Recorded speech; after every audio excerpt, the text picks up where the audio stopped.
ain't even the topic of shit. But if I pull up on him, motherfucking tell your God to hit the motherfucking link, nigga. All the motherfucking New Testament niggas, hit the motherfucking link, nigga. Tell your God you're outside, hit the motherfucking link, nigga.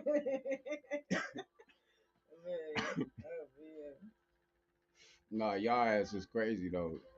Y'all brothers out there going crazy. Nah, but for real though, I was just I was talking with my wife and shit, you know what I'm saying? We was just vibing out. And we thought first of all, we was talking about modesty, right? Throw this damn joint out. We was talking about modesty. And I was talking about how a lot of you brothers, you know, and in a way it kind of stem off from the New Testament people, but most of the Israelites in the first place, y'all forgive me for this light, you know what I'm saying? It make it look a little better. But I think personally that when a brother think of modest, he kind of thinks of like, she's supposed to be dressed a certain way. She basically supposed to be dressed the way I'm supposed to, the way I want her to dress. You know what I'm saying? And then that's it. And then what happens is we wind up finding a woman that, guess what? She's modest. Well, she dresses modest. She speaks to you modest.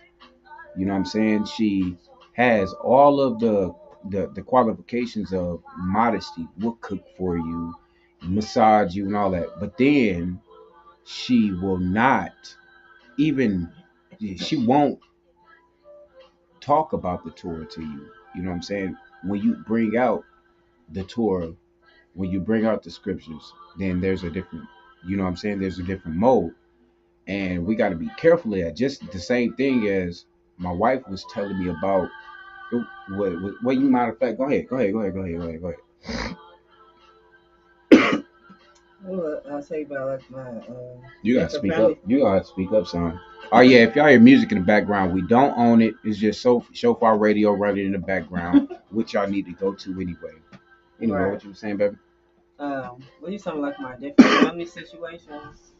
I mean, yeah, or just modesty stuff, like modesty stuff. You know what I'm saying? How women may, women might want a prestigious man. They get the qualification, but he still don't want to. You know what I'm saying? Well, yeah. Well, modesty, like that whole conversation. I don't know, cause I know before I was speaking about my personal experience on how I knew like modesty was the way to go. Yeah. Besides like the other way that a lot of women are portrayed, which is over sexualized. But yeah, just on like my own personal experience dealing with like my different family members, like the different females and things like that, like how they would dress more overly sexualized and how I would dress, how the way that they would receive attention from a man and the way that I receive attention from a man was totally different. Yeah. So even like at a younger age, that's how I knew that being modest versus dressing with your cleavage out or skin tight clothes and things like that, that was more so like the way to go. But as far as relationships, because I know we were just talking about that behind the scenes, like relationships, everybody run their relationship different. Like I kind of know that and recognize that. So like for some people, the way that they might want their woman to act and the way they interact with their woman may be different than how we interact. Where most of like we have deep talks with each other and things like that. Where other men that might not be talking to their woman about Torah. Even I experienced with being in the truth, of certain females how they wasn't necessarily learning from their husbands. They was going to other things to learn instead of from their own husbands. Yep. Whereas, me and my husband, we talk, we have certain conversations and build from there. Like we build with each other spiritually and intellectually, where other people may not be doing the same. So, and we already know like we're going through the curses. We've gone through the curses, so we have to learn how to deal with another person other than ourselves. we have to start to reestablish the household again, and Yep. the man needs to communicate with the woman. We need to communicate with the man where our certain traumas and dramas in our past, the things that we've gone through, with each other, to not repeat those things or put that on each other, and to, figure out how to really be with somebody else long term instead Yep. of, like the stuff we've been experiencing. Yep. So yeah, like that, I feel like that's a big thing, in the Yeah. community. And also when we think about like uh the relationships that we have in Yasharal, it's supposed to be totally different. We say we're a holy people, a set apart people. It's Yeah. supposed to be totally different from the world that we came from. And I'm not Right. talking about some esoteric stuff, that people try to bring at you. I'm talking about the the life that we know that still exists in other, within our own flesh and blood, right up the street. You know what I'm saying? For some people, but when we understand, like, okay, like I like my mother, my especially my uncle and my aunts, right? They had relationships where they was with the person for years, had children, you know what I'm saying, respected them, they loved them, things of this nature. But the moment that there was a switch, you know what I'm saying, of, whether it was finances or, you know, I don't want you to do these things. No, I'm gonna do them anyway. And those things were the death of the relationship. You know what I'm saying? Right. But it's like, okay, all right, I got it. For the men, it's a power trip for a lot of us, right? And for the women, it's a problem with submission. And Yes. Oh, don't say those words because it's, you know. man, yeah. Mhm. So when you but if you can find a way, like if you're in a relationship, if you know what I'm saying, if Yahweh has blessed you with a significant other, I think uh the importance is to understand that um there are going to be differences, but if there's always only differences and nothing the same, then they're not, oh, they ain't an agent or nothing like that. There just needs to be some adjustment, which is always in the Torah. You know what I'm saying? Right. But once again, that goes right back to, even like in family, you can have a good family member. You know what I'm saying? They're the standard good person, but if the Torah isn't involved in it, then you have nothing. So, in when it comes to our relationships, your woman cannot, your wife, a shah, right? A shah, yeah, your wife, your shah, for the ayash husband, Mhm. for the ayash. If you personally have a problem, hold up, for the asha, the wife, if you have a problem with submission, not like, okay, I'm gonna let you do whatever you want to me, but according to the Torah, you know what I'm saying. The thing is, you have to, just because there is a position of the woman being under the man doesn't mean that you don't read the Torah to make sure that the man is actually, you know what I'm saying, going according to the scripture. That, Right. at the Time. same time, the woman, if that woman cannot abide by the Torah, you already know, you know, where she's, you know what I'm saying? There's, yeah. You want to say something? I mean, kind, I agree. Like,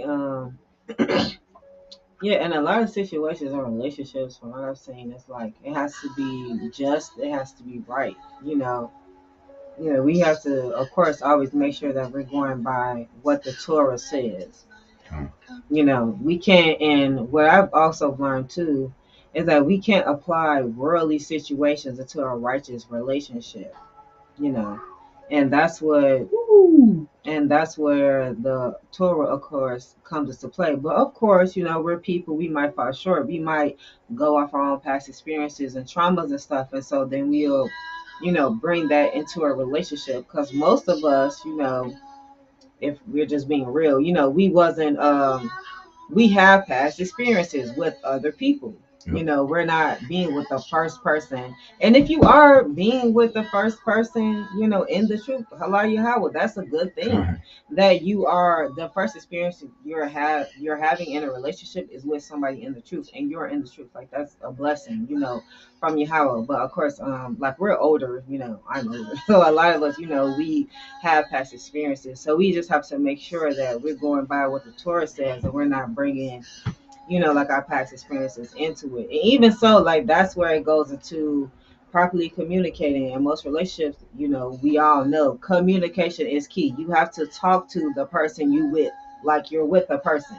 Yeah. You have to build a relationship. You have to talk to them. You can't just be like, oh, you're here, I'm here, and somehow it all comes together. Like it doesn't work like that. Yep. So like anything, just like at work, it takes the effort.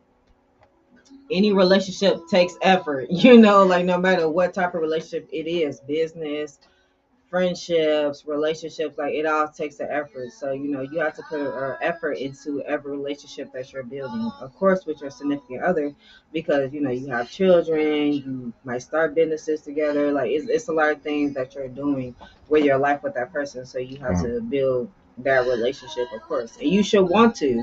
You should like the person that you're with. You should love the person that you're with. At least that's my opinion.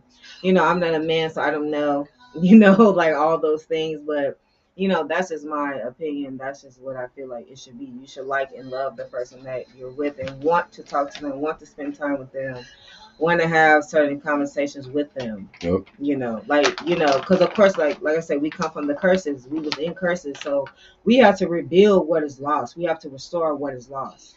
Yep. So the relationships that we have now with our significant other, it should be meaningful. Like I feel like with our generation, we might start. It's a we're coming once again. We're coming back to what was lost. Yep. So we should be rebuilding a strong foundation with Yahweh at our foundation, at our center, and we expound from there. Con. So yeah, that's all I really have Con. to say about that. Yeah,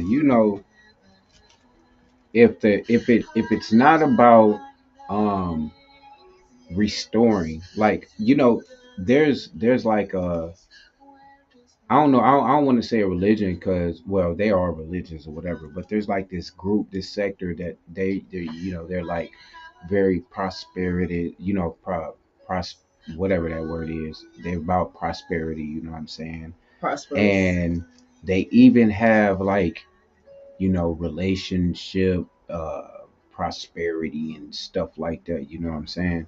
But the the fact of the matter is there is no prosperity with anything unless um, you have Yahweh with it. You know what I'm saying? And when it comes to relationships, your prosperity doesn't come from how good it makes you feel. Well, okay, I guess it does for those that don't know anything about who they are, you know what I'm saying? And they have no Torah base period. I guess it would, but when you're focus on the Torah only, then you understand there is no, you know, someone else is gonna do it for them and go to. I'm not gonna do that. I'm not gonna do it. Okay, I ain't gonna go there. I just want to say it's not gonna be like, okay, I'm having a problem with my husband. Um, Redeemer, can you? Well, Messiah, can well, whatever. You know what I'm saying? can you help it? Can you know how they used to, all right, well, they used to, how they say Jesus will fix it. You know what I'm saying? Yeah. He Let can't, me you know sleep what I'm close to saying? y'all. You know what I'm saying? It's not like they be like JC gonna fix it and stuff like that.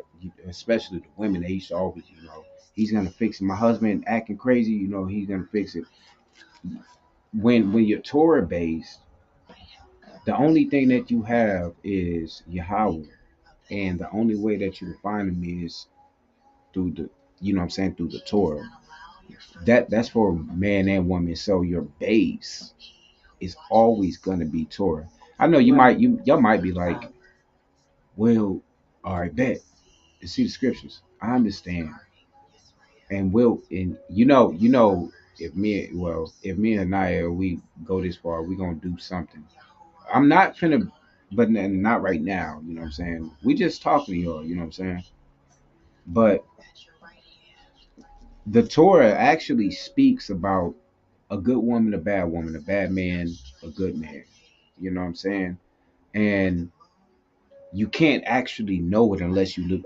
You know what I'm saying? Live Torah. I was listening to this. I ain't gonna say who it was. I was listening to this brother and this woman that's always on his channel, and he's supposed to be Torah based, right? Supposed to be.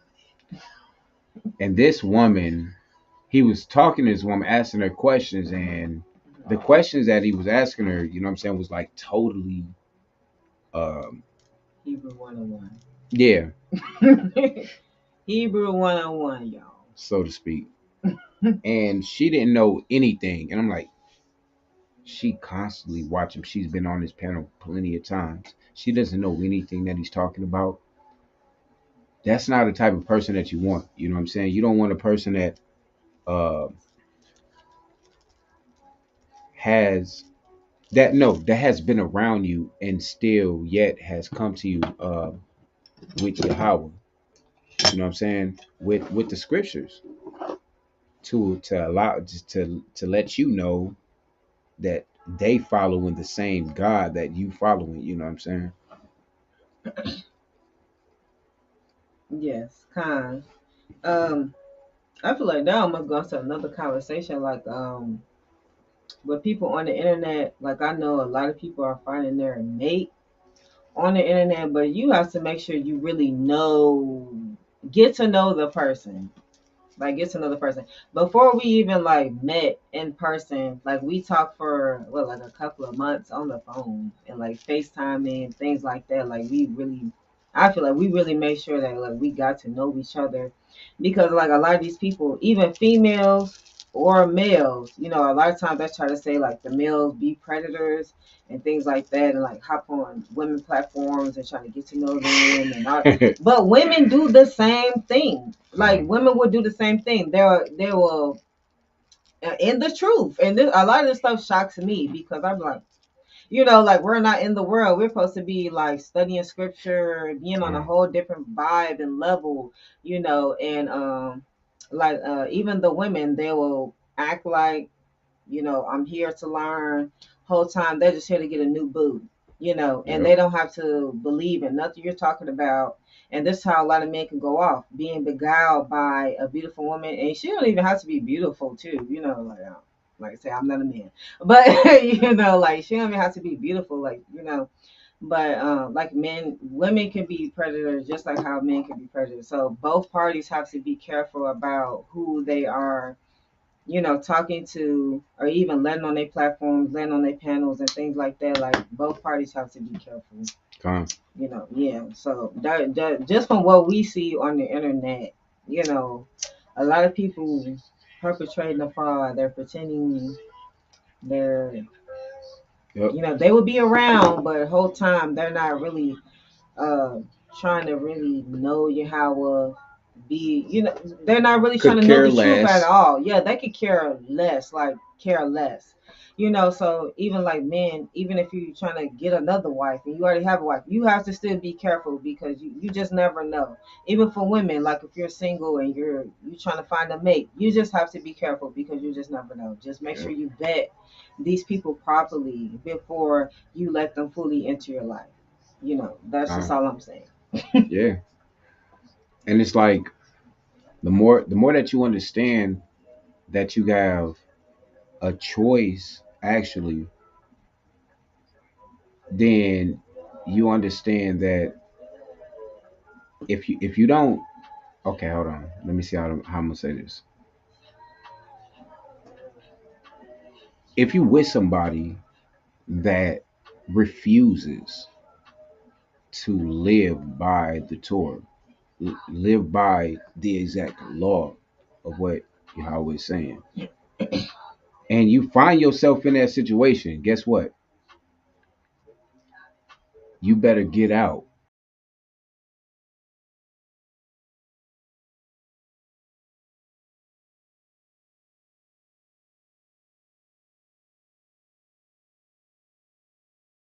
Action with the Most High. You know what I'm saying? Hold up. What the hell? No, we still live, but it just I went know. to the That's that weird. screen. That was weird. Hold Somebody's up. always doing extra things we didn't know Yeah, they could that's do. This is yeah. a new platform. Yeah, y'all hold on real fast. Hold on, that's weird. I can't even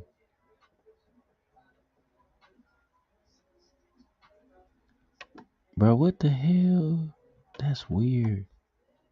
Okay, there you go. Yeah, you're all in the camera now. I've been all in the camera. That's weird. I don't know. Yeah, that's weird. Yeah, you're back there. Yeah. That's awkward. But yeah, I don't even I just lost my train of thought and everything. That's crazy. The man needs to get out. It's doing it again. Hey, you know what? How about this? We're gonna take a little intermission, right? And let this video play. Right? Now this video it's about and fair use, you know what I'm saying? It's on YouTube. If I need to, I'll put the description in, whatever. It's on YouTube. It's just a video. You know, I'm gonna play a little bit of it, and it's gonna be about the the gimmicks that go on in the black community, quote unquote. The programming and conditioning, because our people have to realize a lot of stuff that we went through. It was the curses, and also it was the program and conditioning, and this was structured by the other nations, by the quote unquote the man, the white people, Huh. who we fight against every day. This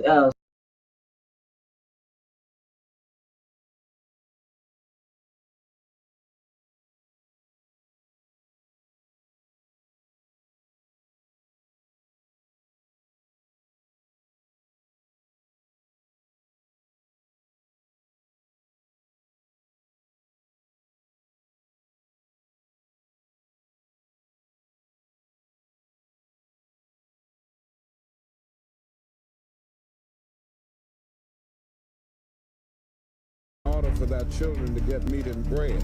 There are so many dehumanizing elements in the welfare system that we are concerned about removing.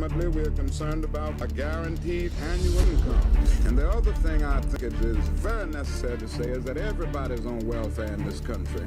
And when it comes to black people, poor people, we just call it something else. When it's for white people and rich, we call it subsidies.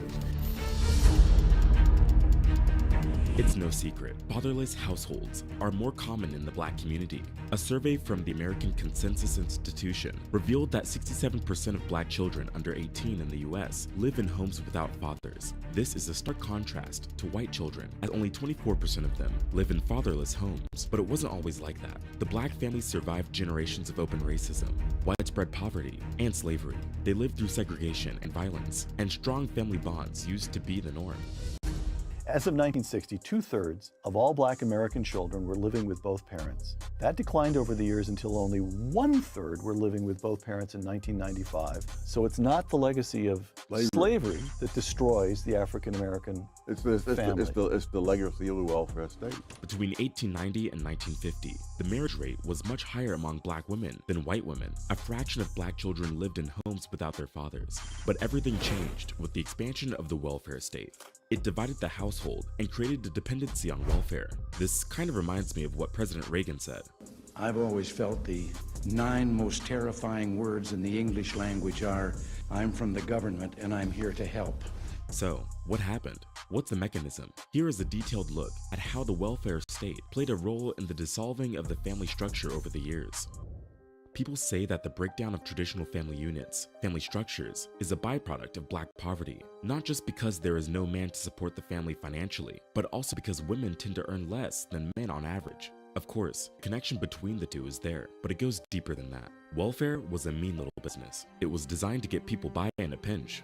Public assistance programs, like welfare and entitlement, have been a part of America since the 1940s. Unfortunately, like in many other aspects of government institutions, Black Americans were left out.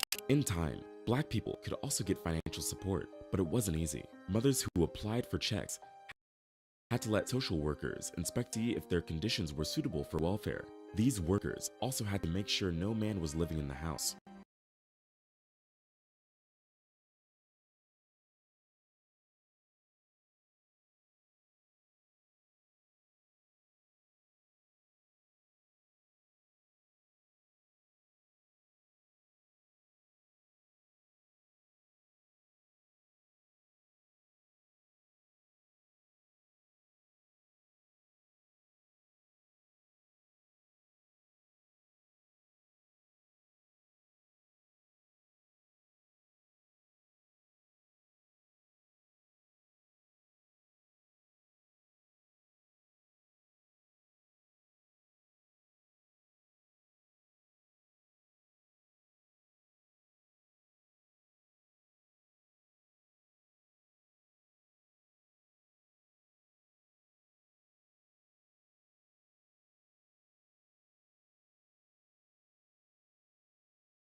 But even if they qualified for support, the amount they received was meager and not enough to build a stable life.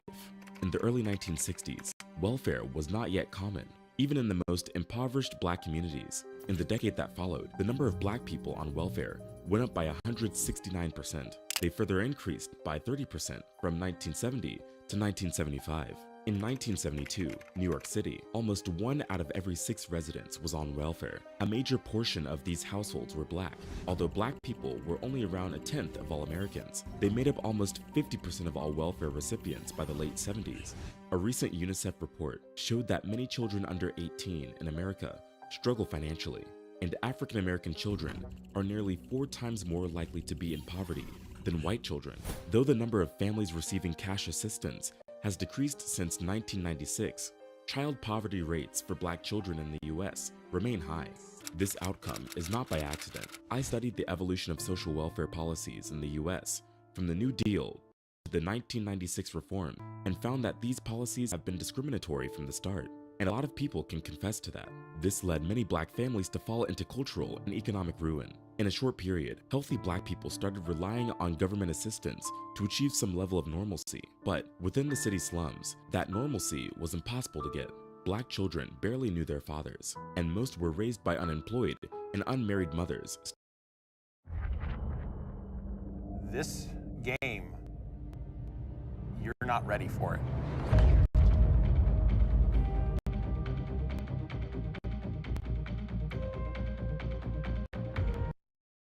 Stuck in a cycle of poverty and modest.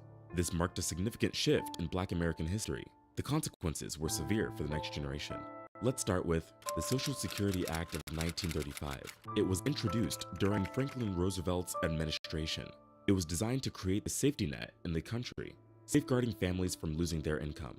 It was viewed as a significant part of New Deal reform and paved the way for federal protections in the future, such as the Affordable Care Act and Medicare. This policy had 2 main parts. The first part had social insurance programs that provided financial support to dependents of deceased or incapacitated workers and Social Security for retired older Americans. The second part comprised means-tested public assistance programs, initially known as Aid to Dependent Children and later renamed Aid to Families with Dependent Children. In 1962, under the Kennedy administration, ideally, it was believed that as the overall quality of life in the country improved, more families could support themselves without needing financial assistance from the ADC program. Eventually, the ADC program would become unnecessary and gradually phase out on its own. But this posed a major problem for Fair Black use, Americans. Like any other Fair component use. of the New Deal, the origins of the Social Security Act were deeply rooted in racism. During the 1930s and 1940s, Black people had to deal with widespread discrimination in the workplace. They held low-paying jobs, often paid in cash and off the books. This made them ineligible for social insurance programs. The ADC program was an extension of state-run programs that supported widowed mothers, but mostly benefited white widows. The states decided eligibility and need, and since the separate but equal doctrine was in place, Blacks were still excluded from fully participating. Jim Crow laws and the separate but equal doctrine led to a system with different services for whites and Blacks. But as we all know by now, they were far from equal. States made efforts to cut down ADC enrollment and costs. They proposed residency requirements to prevent Blacks from the South from qualifying for the program. In 1935, there was a hearing on the bill, and the NAACP, an organization that fights for civil rights, expressed their concerns. Wanted to exclude agricultural and domestic workers from the bill. This meant that many Black workers couldn't get the support they needed. This exclusion would particularly affect Black sharecroppers and cash tenants, who were already struggling to make ends meet. Even though the NAACP was highly against it, the Social Security Act was approved. That's why 65% of African Americans nationwide were not eligible for benefits, and an even larger percentage of these Black families in the South were excluded from the program. In the 1950s and 60s, things got even worse for Black families. Welfare checks incentivized single-mother households, and there was one rule that ruined it all: the man-in-the-house rule. Black families have long been the victims of income inequality and bad government policies. The irony, of course, is that conservatives pushed Black mothers to break their families to get welfare. Before 1968, many states and administrative agencies created and enforced the man-in-the-house rule. This rule basically meant that if there is a working or healthy man in the house, the government can't help you. And they would go as far as to send welfare workers to visit the homes without warning to check if a man was present. If they found any evidence whatsoever, families lost their welfare benefits. Over the years, the welfare state started dissolving the family structure, slowly but surely. A man who can't get a decent job and provide a substantial income suddenly believes that his family is better off without him. So, if a man were to lose his job, he literally had to leave the house so his children could government surplus peanut butter, beans, and cheese. On the other hand, if either the woman or the man, or both, were irresponsible,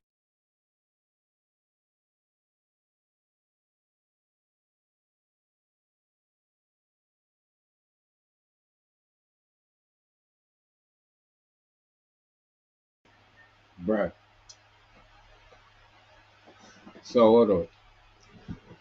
You mean to tell me that ain't the reason why that most Black men, most Israelite men that don't even know they're Israelites, be like, excuse my language, but they say, fuck that bitch. You know what I'm saying? I mean, I'm being real. Am I being real? Mm-hmm. You know what I'm saying? You know, there are a lot of women out there that'll be like, I was watching these people, and I'm gonna say their name because they're gonna be exposed. Lie to me no more. And this lady was like, Oh, man.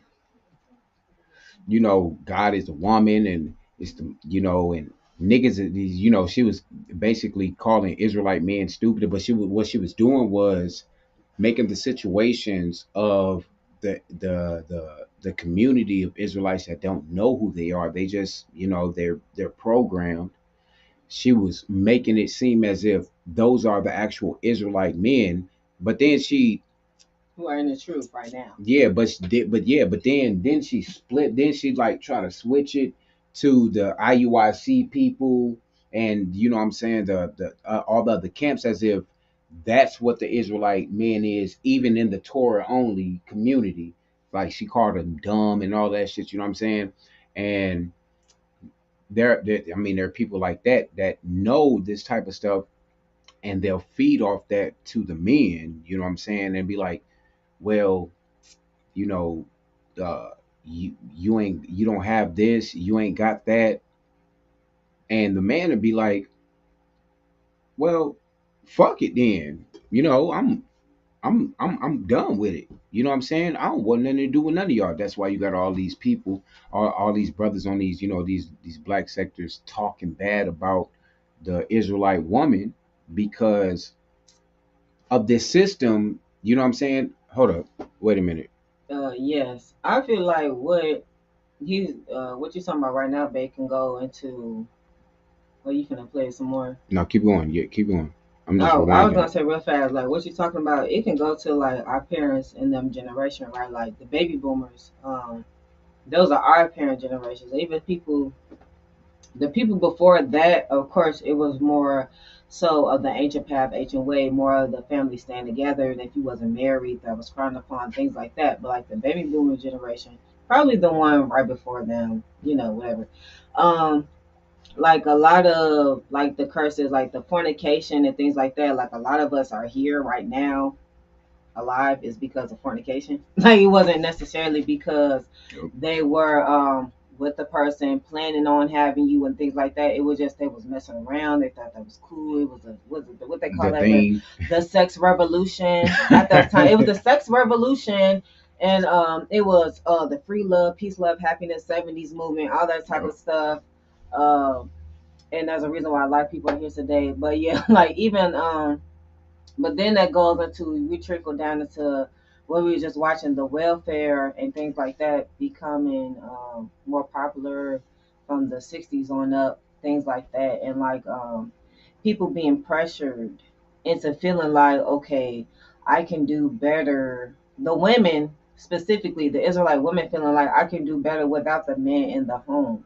Like things like that. All of that was programming. All that was indoctrination and forced by the system. It's not like we thought that. Of course, like most people want to have a family, they want to be with the person they have a child by.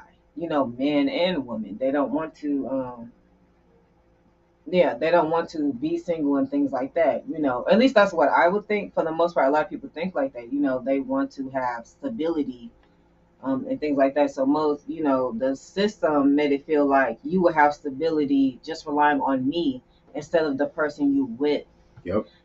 So like yeah, so that goes into that. Like that was an indoctrination. That was the programming, you know, with our people. So a lot of y'all made a thought like, oh, this is the thing to do. This is how I really felt. But this was our programming by the system. They did that on purpose to take the Israelite man out the home and to put all this pressure on the women. And they've been doing this since slavery time. Of course, it's all about being tearing down the Israelite man. Yep. Because it's all about feeling, making the woman feel like your man can't protect you. He can't give you stability. He can't give you the things that you want. The white man can give you that.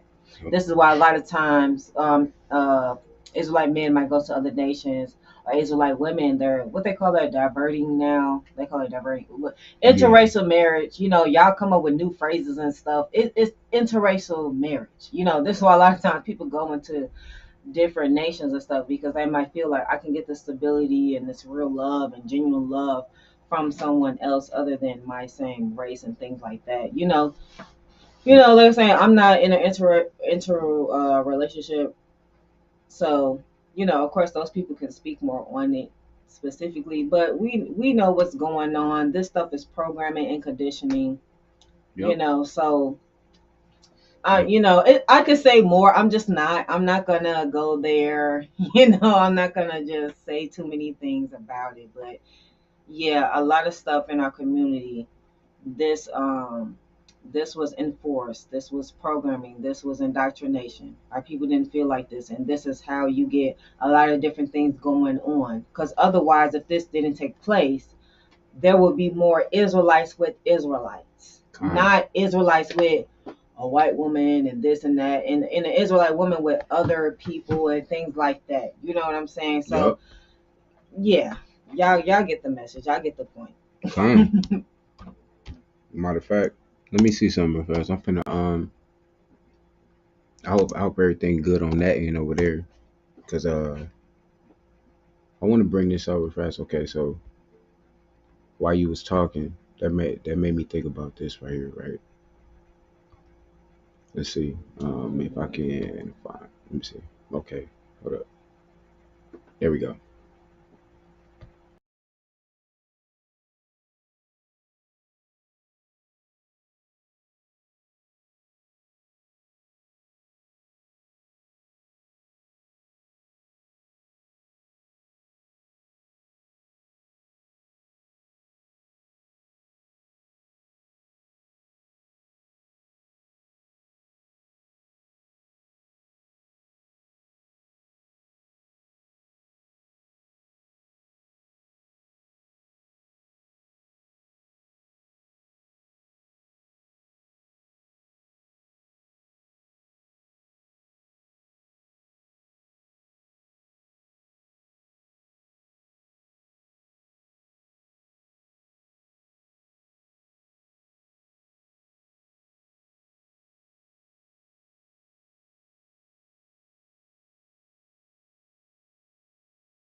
You know what I'm saying? It's not because we envy them or anything like that. It's because they have the they have the they have the whatever it is, you know what I'm saying? But it's given to them only if they aren't around, and our men kind of feel like, well, that's not fair. It's not fair in a way like we're not thinking like it's not fair in a way like, oh, I want that. It's not fair in a way of she only has this because of these people. But if I tell her that, she's gonna tell me that I'm jealous of her. Yeah, and that's not true because, like, I don't know. I feel like people forget, like, we're in captivity. We're under another person's system, okay, monetary system, all that. With women, like, we might feel like, we're coming up, but whole time it's only designed like that for specifically Israelite women, or quote unquote black, as they call us, black women, is to put us as an at a certain advantage over the men. Like, for example, we can get on welfare easily. Men can't. And of course, we can get on welfare based off of us being, but teen mom, having, having children already, things like that. Like, we know this, but then we look at the men like, you ain't ish and all this type of stuff. But we had a whole leg up in society in a certain way, only because the system has designed it that way. Like, of course, this system, and I don't know why, like, our people forget, even people in the truth, not in the truth, with the men, this is designed to keep the men down. This is designed to tear apart our relationship, our household. That is what it's designed to do, to break the Israelite men down, because they're afraid of them. They're afraid of the men tapping into their power, which is Yahweh. We know that the men go to war when they have Yahweh on their side. They're unbeatable, undefeatable. These other nations are afraid of that. You know, they do anything to tear us apart, to tear us down, to keep the men dumb, blind, and lost, and to keep the women dumb, blind, and lost, and going against their men. That is how the system is designed. Whether people want to accept that or not, like, that is the truth. So we can't look at these men like, oh, you ain't trying to be nothing and all that. Like, no, all of this, like, I could go real deep, but we know all of this stuff that we experience. A lot of the stuff that we have experienced were the curses, and it was programming and indoctrination from these white people, putting that in our society, a social experiment. This was all a social experiment for these people. You know what I'm saying? Like, I'm not gonna go tinfoil hat, conspiracy mode. I know, like, we watched They Clone Tyrone, but even before watching that movie, like, I've been seeing that within my own life. A lot of us, that's how we got into the truth. You're like, well, why do our people go through this? Why do we experience this? Why is it always bad for our people? This was, these Psalms 83. These people conspiring against us. They want to wipe us off the face of the map. The whole time, Obadiah said they will be blown off the face of the map. You know what I'm saying? Like, they would be destroyed. So yeah, that go. But so now tell me I said it. No. Right? Tell me I said it. Watch this. Before 1968, now remember where I was going with this, on how, our brothers, how our people feel about this, right? But we don't see it though. Just check it out.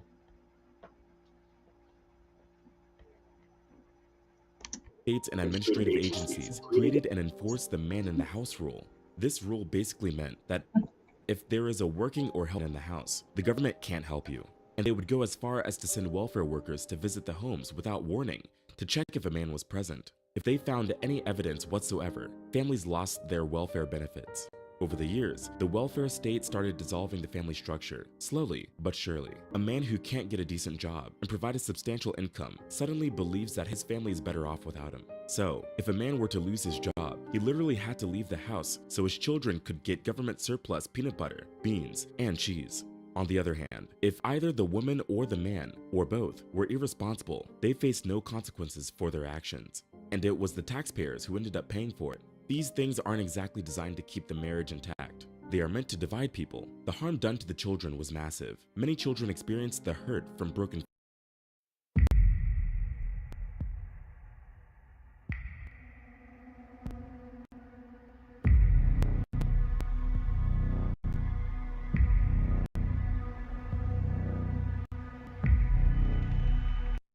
families at such a young age. In 1960, just 33% of Black American children didn't live with two parents, but by 1988, that rate went up to 61%. In that time, the proportion of Black children born to single mothers rose Fair from use, 23% man. to more Fair than use. 60%.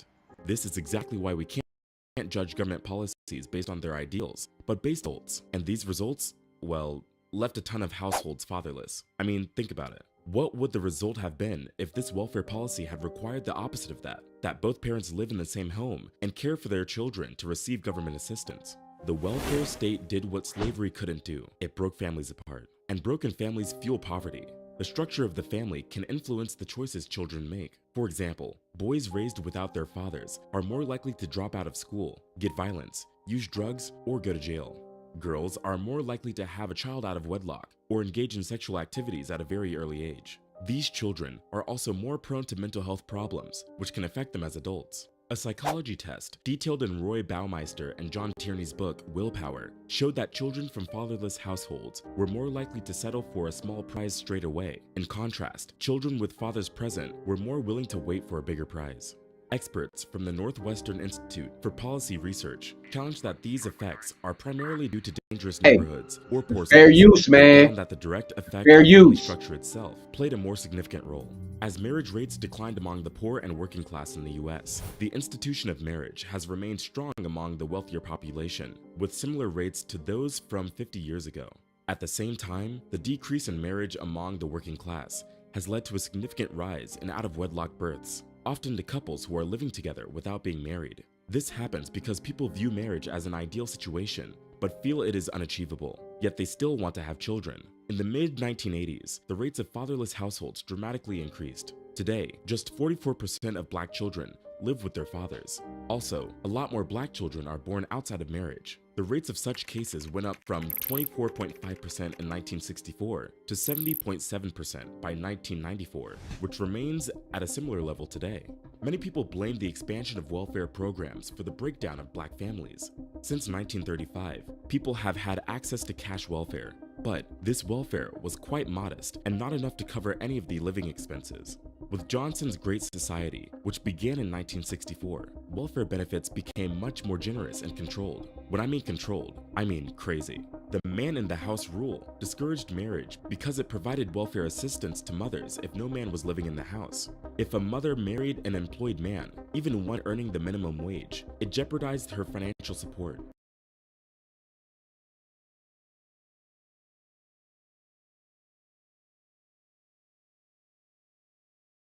So that's a shame. You see what I'm saying? You see what I'm saying? Now, it just literally said that they upped the pay of the women. What was that? What it said, 1960 or is it something like that? It said it upped the pay on government assistance, and it made the men be pushed out the house, thinking to themselves, they're better off without me. Maybe I can. You know what? All right, look, I got. All right, so check this out.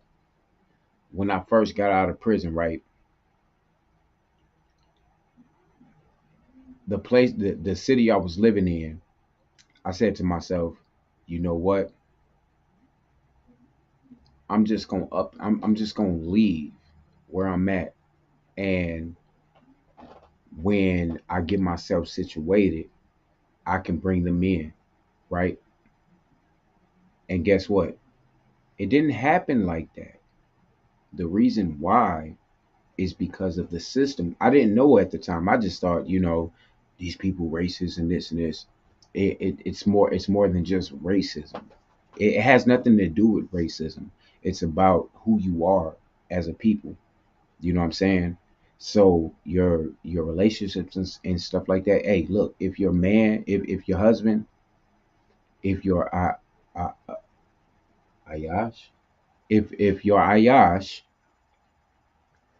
is struggling, understand it's not because his lack of, well, majority of the time it's not because of his lack of uh wanting, to provide. It's really this system. I mean, do I need to go back to it again? Hold on.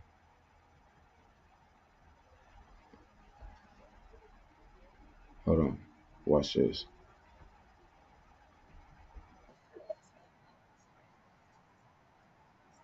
With Johnson's Great Society, which began in 1964, welfare benefits became much more generous and controlled. When I mean controlled, I mean crazy. The man in the house rule discouraged marriage because it provided welfare assistance to mothers if no man was living in the house.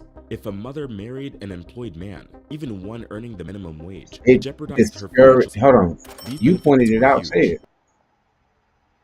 All this that was going on discouraged marriage in a system. Now, this goes into another conversation about being legally married in a system, because once again, we in captivity. This is another person's system that you're being married in, and it's only to monetize you, to see who you married to, what y'all making, how much y'all reporting on your taxes, things like that. So that personally would be a conversation between you and your wife, your husband, about do y'all want to get married legally in the system or not, you know.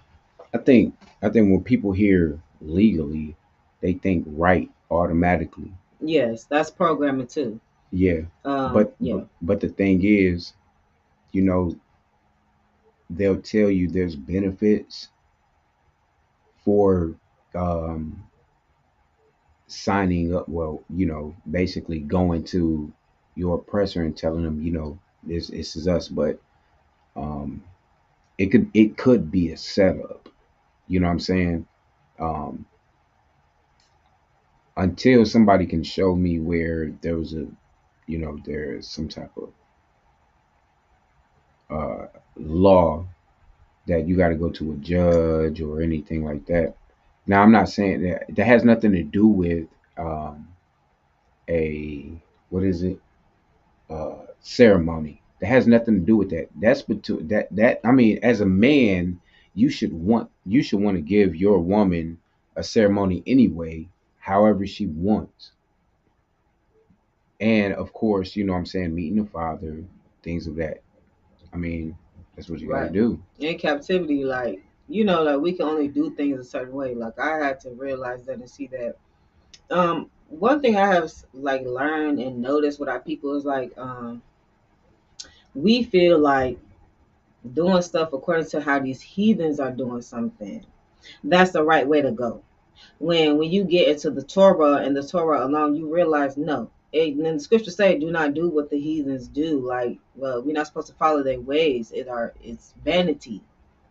You know what I'm saying? So, like, yeah, our people still be in the truth, trying to follow the customs and the way of the heathens. Con, Even when it comes to getting money, a lot of people get into the bag. Oh, I need to get some money. Woo. Y'all people think out there money is the answer. It solves all things. It does not. You are in somebody else's system. You are in captivity. You're playing according to their game. At the end of the day, a lot of y'all thinking like if we learn how to advance in their game and the way that they're doing things, we're winning. We are not winning. The goal is to go back to the Torah, serve Yahweh, follow the law, statutes, and commandments, go into the way that we did things. con, Not how these heathens do things. Don't forget, everything that they do is backwards than how we do it. They think that it is a woe. They think good is evil and evil is good. let's go. So y'all have to remember that and know that the way that they do things are backwards. We are not supposed to do their ways. And it might Con, hurt you, but remember, like you might be like, oh, why I have to go through this? Why do I have to go? Why do I have to struggle? Why do I have to? You're in captivity. You're suffering the curses. that's what you got to do. Yahweh has to redeem you. Yahweh has to redeem all of us, the remnant of the people. Okay? It is what it is. You know what I'm saying? Con, So at the end of the day, we're in captivity. We're not supposed to have this luxurious, glamorous life. We're con, supposed to learn our lesson, get our little butt whooping, our little, tapping on the butt, and realize it's Yahweh and Yahweh alone. And then we're supposed to be trying to go to where we were in Jerusalem, Jerusalem, as y'all would say. con. Well, I'm not gonna say Israel because we know that's a nation, that's not a place. Okay, so don't Yeah, be them fooled by niggas. that. Hmm. But yeah, like that's what we're supposed to be doing, getting back to our homeland. Yep. So y'all have to remember that. Like this is to remind you. This place is a reminder of what we're supposed to be doing. You're not supposed to fall for the trick. That's the trick bag. As Con, old school people would say. That's the trick bag. You're falling, you're trying to do what the heathens do and follow their customs. You're not supposed to do that. con. You know. So when you go to the etymology, uh, only reason why I'm not pulling up right now because I don't have the. You know what? I'll pull it up right now. Wait a minute. Give me a second. You gotta pull it up on this stream. I know. Online etymology. Oh shit, that's way up. Let's Google Here we it go. autocorrect you. Yeah. Okay, so give me a second, y'all. All right, let's go to marriage.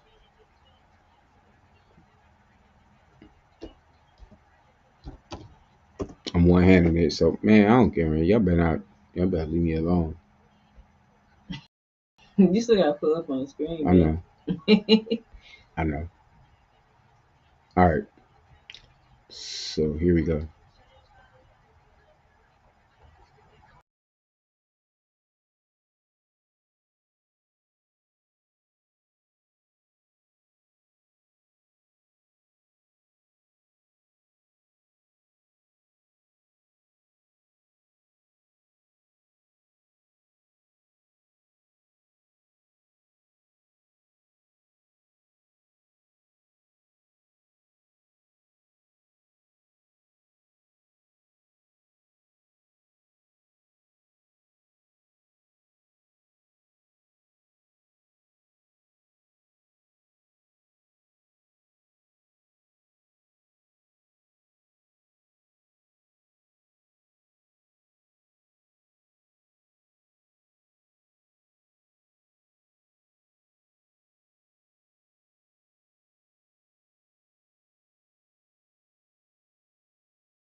People's add on this one. The celebration. Okay, hold up. So y'all can't hear it? Yeah, all right, can you hear me now? So, like family, we still have to work with this new. Yeah, this is a new thing. All right, so look, let's go back. We're talking about marriage. We're just going over the definition and etymology of marriage. Yeah, you got marriage. It says the action of entering into wedlock.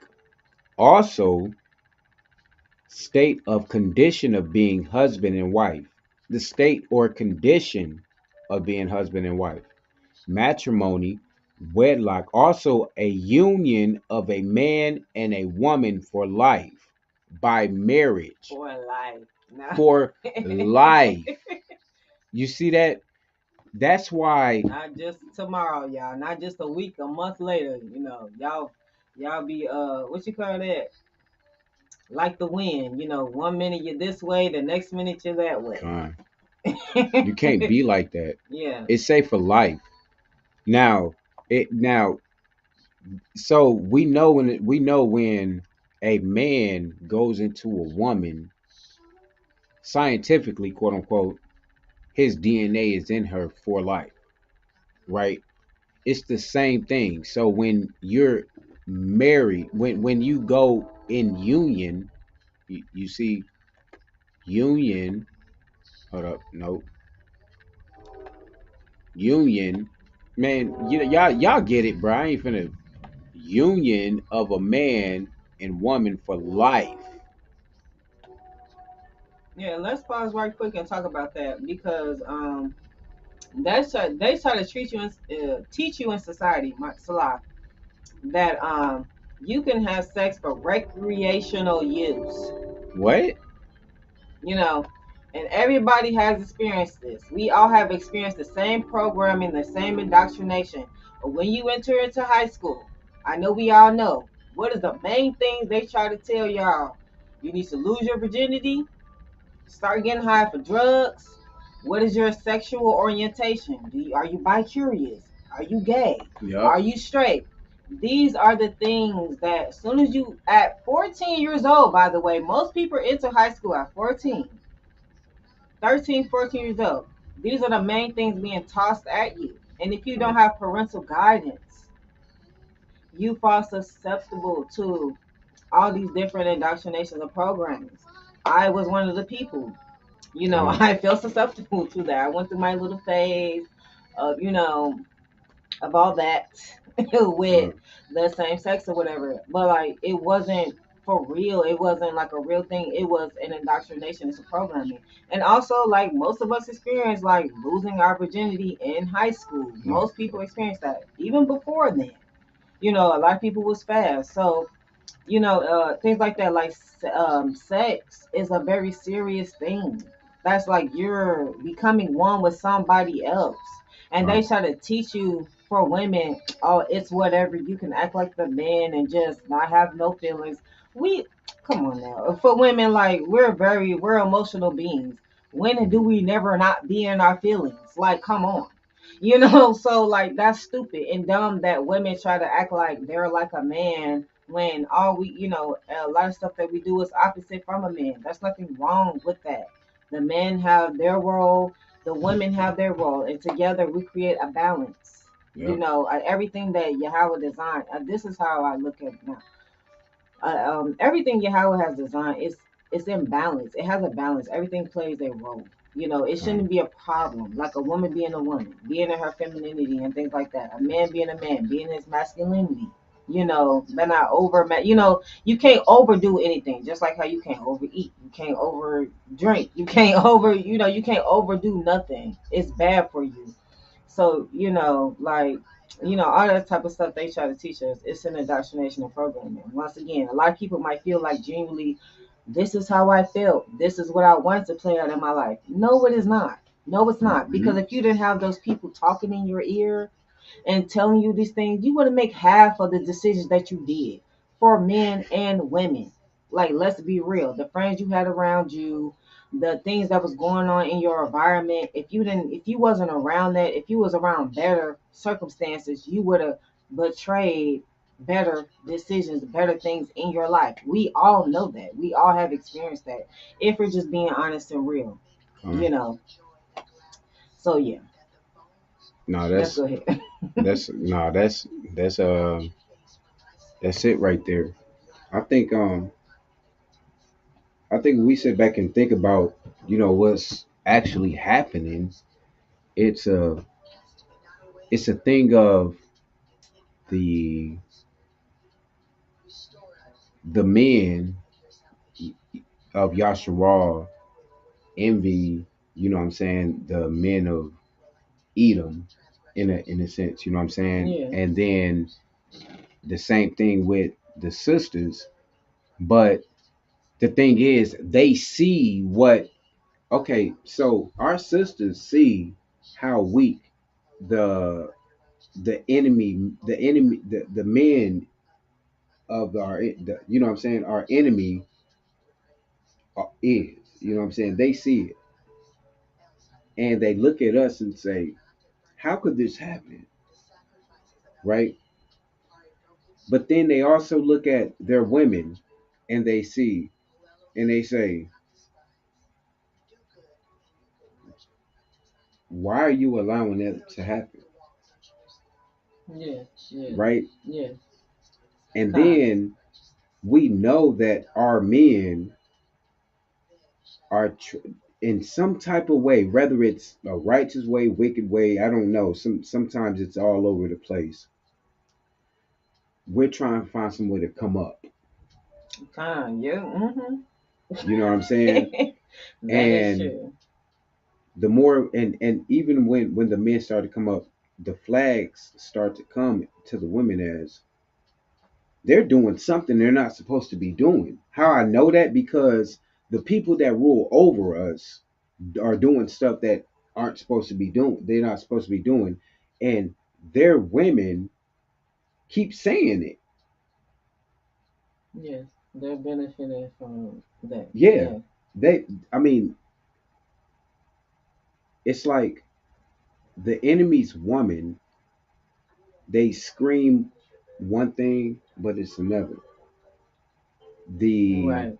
Time. the Yasha, the women of Yasharal, when they what they're saying, it's true, but it's not what they're saying. It's Yeah. the only way that they can express it. You know what I'm saying? Yeah, But yeah, but yeah. I get what you're saying. but what they're saying is it's it's facts, but it's not facts in Yasharal in a way. Right. Con. You know Yeah. what I'm saying? I don't know. It's I don't just know. like the whole feminist movement, right? Yep. Like with the women rights thing, which if women feel some type of way about I don't care. I don't. I've been having my own opinions since I was younger outside the truth. So, I have my opinions now. I've been saw that a lot of things were these were eating problems and they are bringing it into our community. So like it was true for them but not true for us. So a lot of times our people do that. And even like if we're gonna be real, a lot of stuff that we emulate is Edom stuff. It's the Edomite stuff. Con. You're emulating what these other nations are doing. Hence why we're in captivity, right? Because our ancestors or whatever, they wanted to be like the heathens. They want to do their ways. They want to serve their gods. Con. That's why we're here today. It's things are true, but it is true for them. Yep. What I was talking about, the women rights and stuff like that, like the things that the white women were fighting for. We didn't have that problem in our community. Like what? No, we did not. We did not, women. We did not. So like, you can be offended. We did not have those problems. Like, ask your grandmama. You did not have those problems. So they were trying to put things on our women to like talk in our ear, and we fell for the trick. And now we're joining forces with white women Con. who don't care nothing about you. They want your man, but don't want your man. They want him, but don't want him. Want to Yep. kill him, but sleep with him. All that type of stuff. They're weird. Like you know what I'm saying. Like they're. But Con. however, yeah, like a lot of times our people are doing that. They're putting things on our people that's not necessarily what we're dealing with. It's not necessarily true for us, but it Yep. might be true for these other nations. Yep. You know. Straight up. uh, when you think about it, you gotta you got a thing of chess going on, man, and the women think that they're doing the right thing. The enemy, the opposition's women, they think they're doing the right thing when they're screaming out what their men are doing, right? And our women, the women of Yashara, they think that they're doing right when they're spewing out what the men are doing. Instead, see, the nurturing of women is better than well my wife know it's better just to come like, look, babe, I know he finna, he gonna start yelling and stuff, but I'm gonna come to him peacefully and I'm gonna tell him what's on my mind. You know what I'm saying? Instead of her coming up, I don't give, you know what I'm saying? Look, you this and this and this. That's going, you know what I'm saying? And our women are in the sense of like, because, I mean, y'all saw it. You know what I'm saying? Y'all the season anyway of the earth. So, you know, if when y'all come to us, the way that you come might be like, okay, you in the truth, right? And you like, y'all niggas wicked as all right, in my language, right? Y'all niggas wicked as fuck. That's why y'all can't get no women. Y'all want a Proverbs